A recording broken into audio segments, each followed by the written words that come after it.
Hello नमस्ते, मैं मालविका आपको स्वागत करती हूँ अपने चैनल ग्रूमिंग मालविका में। आज और एक किस्से के साथ मैं आई हूँ। आपको इंटरेस्टिंग तो लगेगा, देखिए वीडियो एंड तक। तो ये मेरा कहानी मतलब चंडीगढ़ का है। हम शादी करके चंडीगढ़ आ गए थे और वहाँ पर क्वार्क मीडिया हाउस में हम जॉब कर रहे थे। तो स्टार्टिंग में वहाँ पर हमने एक घर लिया रेंट में, और वहाँ का घर बहुत बड़ा बड़ा था, बंगलो टाइप था, और रेंट भी बहुत कम था। तो वहाँ रहें और वहाँ का क्वार्क का कल्चर बहुत सही था, बहुत मज़ा आ रहा था वहाँ पे जॉब करने के बाद। और वहाँ एक इंटरेस्टिंग है कि सारे लड़कियाँ वहाँ पर स्कूटी चलाती हैं। स्कूटी नहीं, वहाँ स्कूटर होता है, जो बजाज स्कूटर नहीं होता है, वो लोग वहाँ पर मस्त चलाती हैं। पंजाबी लड़कियाँ, मतलब बाप रे, सबके पास स्कूटर रहता था। तो हमारे मेरे जो अंडर जितने भी लेडी मेंबर थी, वो सब स्कूटर लेके आती थी। और हमारे पास भी एक स्कूटर था। इनिशियली तो गाड़ी होता नहीं था, तो हमने कभी ये सोचा भी नहीं था कि अभी गाड़ी खरीदेंगे। नया नया लाइफ स्टार्ट हुआ है, मैरिज लाइफ स्टार्ट हुआ है, धीरे धीरे खरीदेंगे ये सोच के तभी ख़रीदा नहीं था।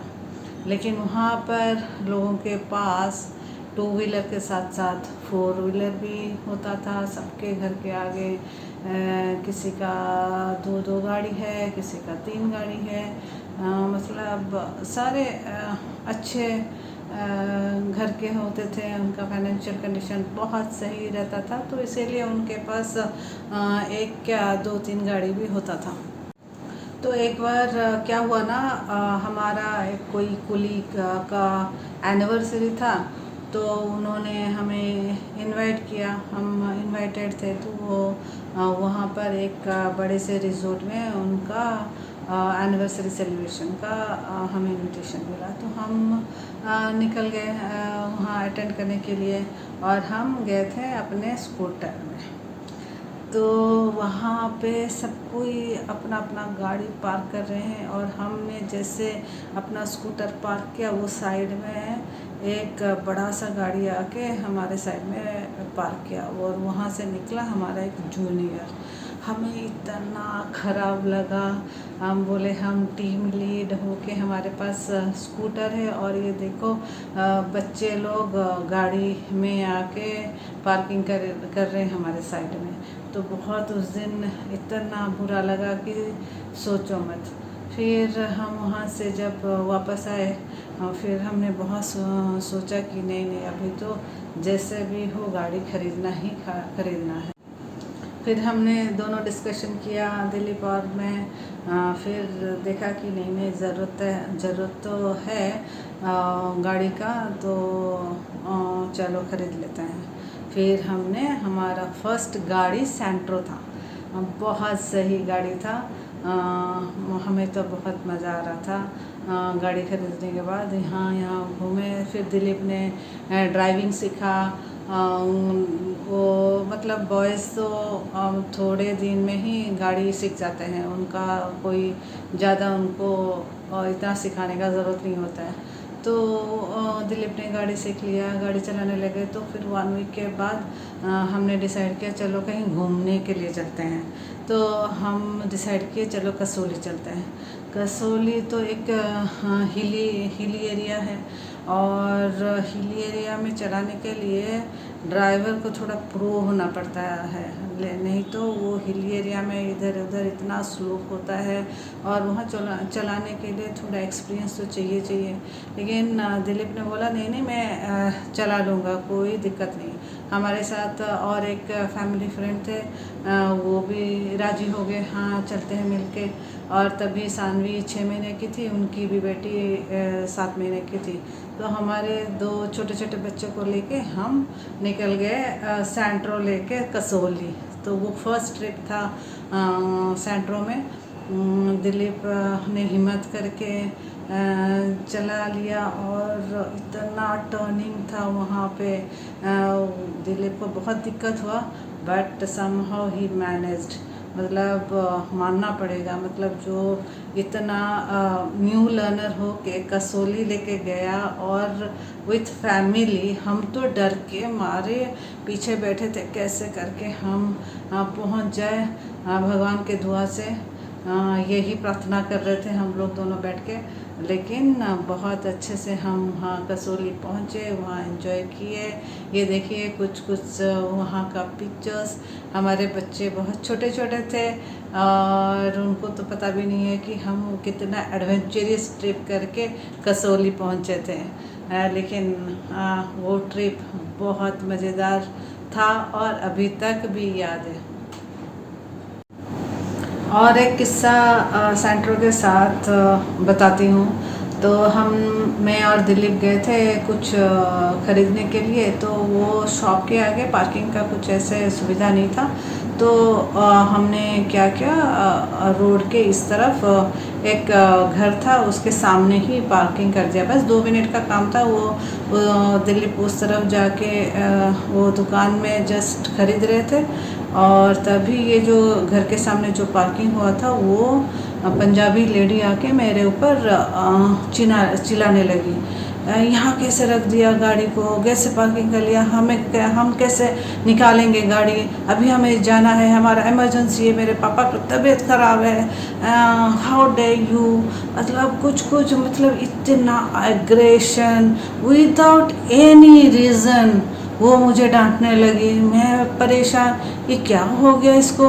अरे 2 मिनट की बात है, हम चले जाएंगे, इसमें इतना गुस्सा होने का क्या मतलब है। मुझे समझ ही नहीं आया। मैंने बोला आप 2 मिनट रुक जाइए, हम निकल जाएंगे। क्यों 2 मिनट? 2 मिनट भी यहाँ रोकने का कौन इजाज़त दिया तुमको? मतलब वो, मैं अभी पुलिस को फ़ोन करती हूँ। मैंने बोला हाँ पुलिस को फ़ोन करो। क्या कर लेगा पुलिस?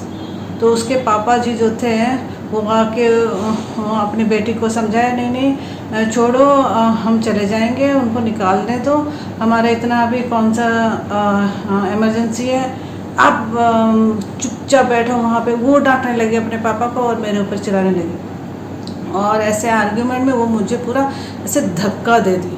मेरा तो हालत, मतलब मुझे गुस्सा तो आ रहा था लेकिन वो इतनी मतलब वो पंजाबी लड़कियां इतनी ताकतवर होती है, उनको मैं तो रेस्पॉन्ड में उसको तो धक्का नहीं दे सकती थी ना। लेकिन वहाँ हाथापाई हो जाता तो मुझे वो पता नहीं पलट के कहाँ पटका देती। मेरे से वो हाथापाई वो सब नहीं होता है, लेकिन वो होना भी नहीं चाहिए। कौन इनसे मुँह लगेगा। मतलब मैंने नहीं देखा था इतना एग्रेसिव लड़की को। मतलब विदाउट एनी रीज़न क्यों, मतलब ये पोलाइटली भी बोला जा सकता था कि थोड़ा आगे कर लीजिए, हम निकाल लेंगे गाड़ी। नहीं, और मतलब झगड़ा करना ही करना है। तो ये फिर वो गुस्से में आके फिर हम जब निकाल रहे थे गाड़ी, वो अपने कार की चाबी से हमारे गाड़ी के साइड से पूरा स्क्रैच कर दिया। और तभी हमारा गाड़ी बस 1 वीक का ही हुआ था, 1 वीक या 2 वीक्स में 2 वीक्स ही हुआ था। मतलब कितना बुरा लगता है, आपका नया गाड़ी में कोई विदाउट एनी रीज़न, आपका कोई फॉल्ट नहीं है, कुछ नहीं है, वो स्क्रैच कर दी, वो पूरा लाइन रह गया था। चलो मतलब कुछ नए गाड़ी में डेंट लगने से जैसे लगता है दिल में थोड़ा बहुत भारी हो जाता है दिल। लेकिन क्या किया जाए, वो भी इंसिडेंट याद आता है तो बहुत गुस्सा आता है। तो वो चलो बात बीत गई। फिर जब गाड़ी आया तो हमारा दिलीप ने तो ड्राइविंग सीख लिया था। तो दिलीप ने बोला तू भी सीख जा ड्राइविंग। तो मैंने ड्राइविंग स्कूल गई, वहाँ सीख गई ड्राइविंग। और वो लोग ऐसे दिखाते हैं जैसे कि, और आपको भी इतना कॉन्फिडेंस दिलाएंगे कि आप पूरा सीख गए हो। तो मुझे भी पूरा कॉन्फिडेंस आ गया 10-15 दिन में, नहीं मेरी गाड़ी कुछ बहुत ईजी है, मैं चला लूँगी। तो एक दिन ऑफिस निकलते वक्त मैंने बोला कि मैं आज चला के ऑफिस जाऊँगी। गाड़ी निकाली, गाड़ी निकाल के कुछ देर के बाद एक रेड लाइट होता था, वहाँ पे रेड लाइट में रुके। मेरे साइड में दिलीप बैठा था। तो रेड लाइट जो था ना वो ऐसे स्लोप एरिया था, ऐसे स्लोपिंग तभी मुझे हैंड ब्रेक का यूजेस पता ही नहीं था। ये हैंड ब्रेक क्या होता है, उसका कब इस्तेमाल किया जाए, वो कुछ नहीं पता था। तो मैंने क्लॉज और ब्रेक लगा के मैं ऐसे रेड लाइट में खड़ी रही, और जैसे ग्रीन लाइट हुआ तो मैं ब्रेक जैसे ही छोड़ती हूँ वो गाड़ी पीछे पीछे पीछे पीछे होने लगा। तो पीछे वाले गाड़ी जितने थे वो हॉक करने लगे।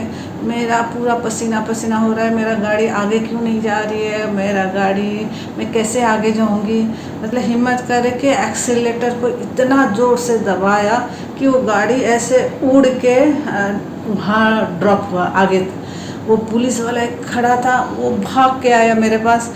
तभी ये दिलीप का हालत पूरा ख़राब था, वो ऐसे पकड़ के बैठे थे। वो तो सोच लिए थे कि आज कहीं ना कहीं टकरा के मतलब ये गाड़ी कहाँ पता नहीं कहाँ वो उड़ जाएगा और हमारा क्या होगा पता नहीं। वो पूरा मतलब ऐसे सहमे हुए बैठे थे। पुलिस वाला भाग भाग के आया और मुझे बोला अगर गाड़ी चलाना नहीं आता है तो गाड़ी क्यों चला रहे हो। तो मैं उसे डर के मारे तो मेरा हालत ख़राब था, फिर भी मैं उसको बोला नहीं नहीं गाड़ी सीखा हुआ है, गाड़ी सीखा हुआ है। ये दिल्ली बैठ के मुझे देख रहे हैं इतना करने के बाद भी बोल रही है हाँ गाड़ी सीखा हुआ है। तो उसको बोल के नहीं नहीं मैं अभी ठीक से चलाऊँगी बोल के वहाँ से निकल गए। तब से मेरा इतना डर बैठ गया दिल में कि नहीं नहीं मैं गाड़ी नहीं चला सकती, मेरे से इतना गलती हो गई, इतना बड़ा गलती हो गया। कुछ नहीं हुआ था मतलब तभी तो फर्स्ट मतलब स्टार्टिंग एक दिन उस दिन निकाला था, लेकिन मैं सपने देखने लगी कि मैंने किसी को ठोक दिया है, मैं जेल के अंदर हूँ, ये सब सपने आने लगे। तो मैंने गाड़ी चलाना तब से बंद कर दिया। फिर उसके बाद वहाँ लेकिन रोड इतना बहुत खाली रहता था, आप आराम से गाड़ी अगर चलाते तो सीख जाते, लेकिन मेरा अंदर इतना डर बैठ गया कि मैं गाड़ी चलाना बंद कर दी। फिर हम लोग का हैदराबाद आ गए थे, हैदराबाद में इतना ट्रैफिक देख के फिर मैंने तो कभी प्रैक्टिस भी नहीं किया। तो मेरा गाड़ी का ये इंसिडेंट अभी तक भी मुझे याद है। और एक दिन दिलीप और मैं कहीं जा रहे थे तो वहाँ पर ना रूल रेगुलेशन बहुत स्ट्रिक्ट है।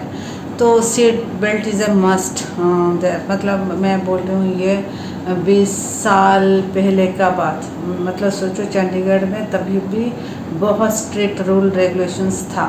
तो हम बैठे मैं मतलब हम लोग पहुंच रहे थे, जस्ट पहुंचे कि नहीं 2 मिनट पहले ही मैंने सीट बेल्ट निकाल दिया।